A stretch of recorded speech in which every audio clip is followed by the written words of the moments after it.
Hello and welcome to Study Education Psychology. I'm Sajivani Vanderkoon. Topic 10: A conducive teaching and learning environment. Let's look at the learning outcomes. List two types of models schools discussed. State 8 out of 10 skills that learners have to master. Describe the integration of technology in teaching and learning. Discuss three important aspects of conducive classroom. Identify appropriate motivational approaches that can be used in the classroom. Let's look at the introduction. A conducive teaching and learning environment in the classroom is important to ensure a smooth process of learning for learners in school generally and in the classroom specifically. Traditional and model school, restructuring of the model school and learning skill. According to the McDowell's principles of observed traditional secondary school, a traditional school is similar another public school except that it is a school chosen by parents seeking for better achievement of their children. Okay, the list below contains some of the important characteristics of traditional school model. We can take it is a school of choice, and it has a high rate of satisfaction among parents regarding the achievement of their children, and also practices formal teaching method where classes are controlled by teachers. And also learners sit in rows and they work individually, and also it is guided by practical classes. This is how it happens. And also mathematics is taught in sequential order. And also the teachers, they are allowed to use the latest technique, which are in line with the school philosophy. The other thing is parents' involvement is an important component in the school. It has a high expectation for learner behavior. Learners are taught the importance of abiding by the rules. Learners should participate in self-development programs, have a dress code actually which is imposed on them, and it must complete school tasks at home. It has a mission which includes equipping the learners with basic skills, knowledge and experience, and also foster the principles of life, sense discipline, and also the love for the nation. Let's talk about the characteristic learning in the traditional school. We can take as interested in learning. The other one is good academic achievement. And also the aspects of the life are learn and develop. If you look at the advantages of traditional school model are actually it provides feedback about the needs of the parents and learners. Also changes usually happen in the normal school system rather than in this system. And there is no competition among schools in the traditional system. It is a model for flexibility and rather than bureaucracy. Learning must have a strong academic standard involving self-development programs and must complete routine tasks. Let's talk about the restructured school model. And these are the characteristics of it's like a dynamic principle is the beacon of school success. And also a good curriculum is not sufficient without a principal as a skilled, efficient and effective leader. So restructured school needs teaching staff who are appropriately skilled. Actually the teachers, they have to be skillful, and also the principal should be very skillful, efficient and also effective leader. Other thing, it is building a learning environment. Actually, it is needed by learners. The learners need to have a good learning environment, and also the curriculum that is suitable for requirement of the state education departments and caters to the need of the various learners. A restructured school is given multiple rights for its budget planning. Also, a restructured school uses learn achievement in the classroom to plan teaching strategies. Well, parents help in management of school, which at the same time provide support to the learners. So external sources play an important role in academic program as well. Oh, well, let's look at new skills needed by learners, regardless of which school model is used. A skill, knowledge, and experiences actually must be provided to the learners. Let's look at the types of learning skills. The number one, you can take learning process skills. Number two, it is the library skills. Number three, reading skills. Number four, it is the motivational skills. Number five, it is the information retrieval skill. Six, time management. And number seven, it is memorizing. Number eight, note-taking skill. And also number nine, thinking skills. And the last one you can take it as test-taking skills. These skills are needed by learners actually. The integration of computers in teaching demand. The teachers spend time for its preparation, which includes actually preparing teaching aids which are obtained from the internet. Materials have to be developed with care to enable students to think critically and also and very creative, also self-assess at their own place and self-excel in their studies. That's mean without any difficulty the students will be able to access. So since the given by the things are not in that much difficult. Okay, then setting up the materials in the computer before lessons with a heavy teaching load. So some teachers have a teaching load of 27 periods per week. So the teachers will find it difficult to find it time in school to prepare and set up the materials in the computer lab. Okay, in the integration of new technology in teaching and learning, these are needed actually.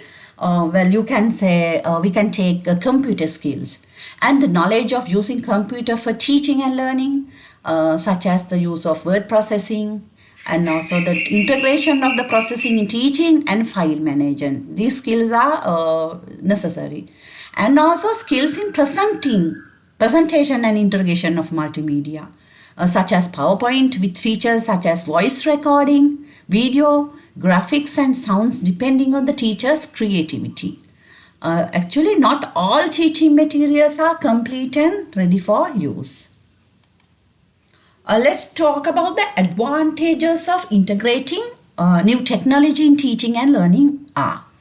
So the teachers can disseminate knowledge and skills in the subject that they teach, and also a variety of teaching methods can be used, and the IT equipment provided in schools needed to be limited to just the preparation of examinations questions. Let's look at a conducive environment for teaching and learning.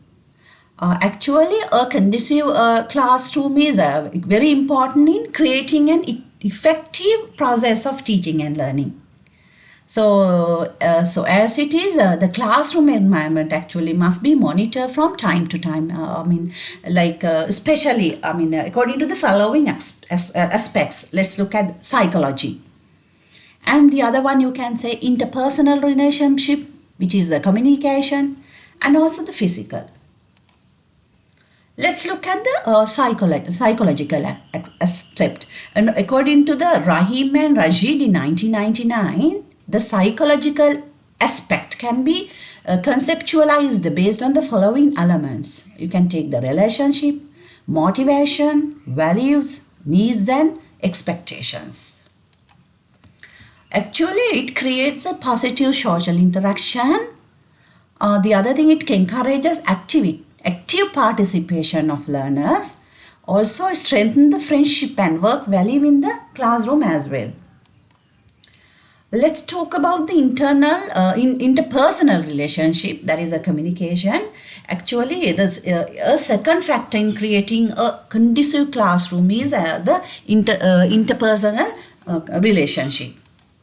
So some of the communication approaches that contribute to a conducive classroom environment for teaching and learning. Let's look at the effective use of language.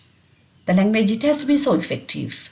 And listeners' readiness, ready for the listening, improvement of the interactive process, and the interactive process should be improved. And also the practice of open communication should be given chance to open and to communicate, express the ideas, and communication and speech. Also communication and the way they give the speeches and all, very essential. If you talk about the importance of interpersonal relationships in the classroom is, it provides an avenue for conflict solving in the classroom. So it's avenue actually. Solving whenever the conflicts is there to solve. Other thing, it provides space for expressing views and opinions. So everybody get a chance to express their views and their opinions towards it. And also it creates actually an effective flow of information. Will be very effective. Allows the receiving of feedback about the development in the classroom. Also the development in the classroom, also the getting the feedback also. And strengthen the social relationship in the classroom. And also other thing is actually widen the learning horizon. That is very essential. If you look at the physical aspect, you can take like the provision of school buildings. And also the other thing, when it comes, you can take teaching equipment, like also social facilities. They need to have. So other thing, improving the quality of teaching and administrative staff, like the way the teachers deliver their quality, and also the quality of the administrative staff, how they support this, likewise. And also the provisions of curriculum activities and the provisions of more effective supervision. Effective supervision should be there. And also to monitoring of the negative effects of dispersed community. What are the negative effects? And also low socioeconomic level and the attitudes of the learners. We have to attend to see what the attitude students have when they are learning. If it is negative, also what we have to do, we have to take necessary steps for those. Let me discuss with you learning model, motivational and teaching. Actually, motivation is the willing to work. Your willingness to work hard and also to achieve in the game of an organization, and also depending on the capability to satisfy the needs of an individual. If you take efforts, actually it refers to how far an individual is willing to work towards achieving the aim of the organization. If you take the needs, actually it refers to internal requirements that can cause an outcome. Also that can attract or please an individual. So these are the learning model, motivational teaching. Okay, if you look at motivational from perspective of motivational achievement and the need theory and types, if you look at motivational achievement and need, actually in his theory of achievement, Macklin explained that individuals who have the encouragement to achieve a certain aim or goal are those who possess the following traits. Let's look at them. Their achievement is more important than external rewards. The other one, it is like achieving something gives more satisfaction than receiving praises or recognition. Next one is external rewards are a measurement of success, and also feedback is needed. So they are always looking for way to improve achievement. Okay, let's talk about theory of goals. There is a theory that states that certain aims will enhance performance. The results of a difficult aim is better than that of an easy one, and also the theory views an aim as resulting in an individual actions. Look at the types of motivation. There are two types actually motivation, and namely intrinsic motivation, that is internal, and also the intrinsic motivation, that is external motivation. Actually, when it comes to the intrinsic motivation, it's involved the learner as part of the learning process. So intrinsically the learner needs it, so learner as a part of learning process. So it involves feeling of curiosity, so curious about something, and also practical use of something that has been learned. And also in the process of teaching and learning, intrinsic motivation is for the need for self-appreciation. That is actually motivational involves, I mean, like the for the needs of the self-appreciation.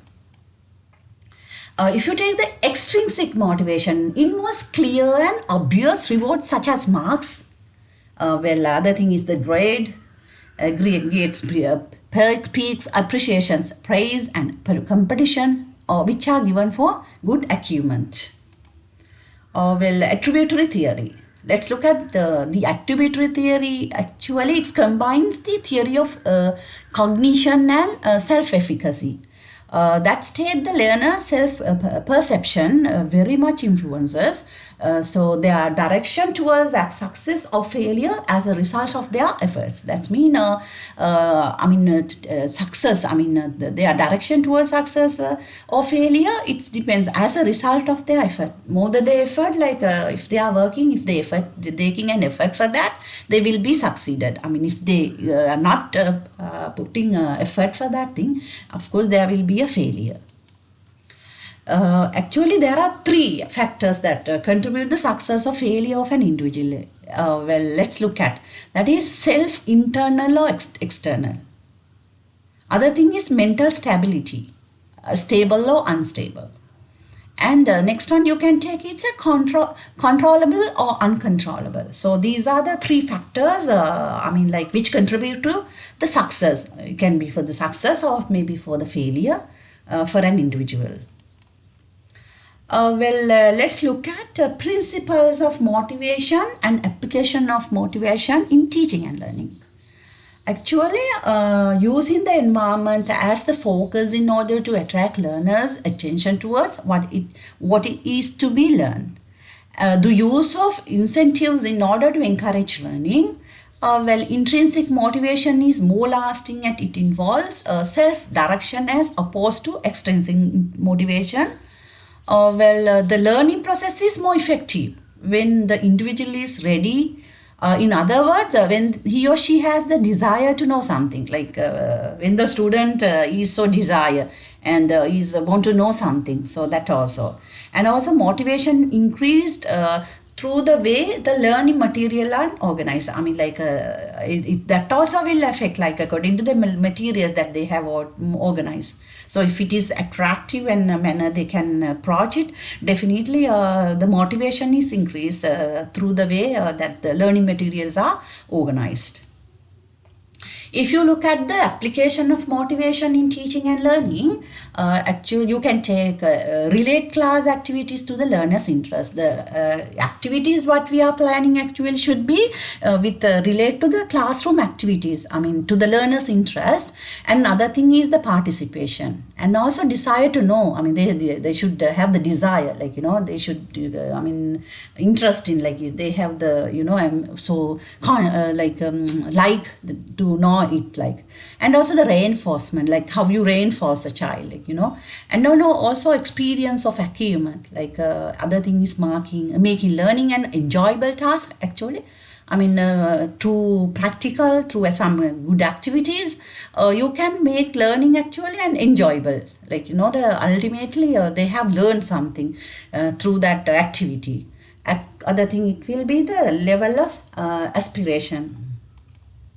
Okay, I think you have got knowledge about this topic today, and that's all for today. And good luck with your studies, and thank you so much.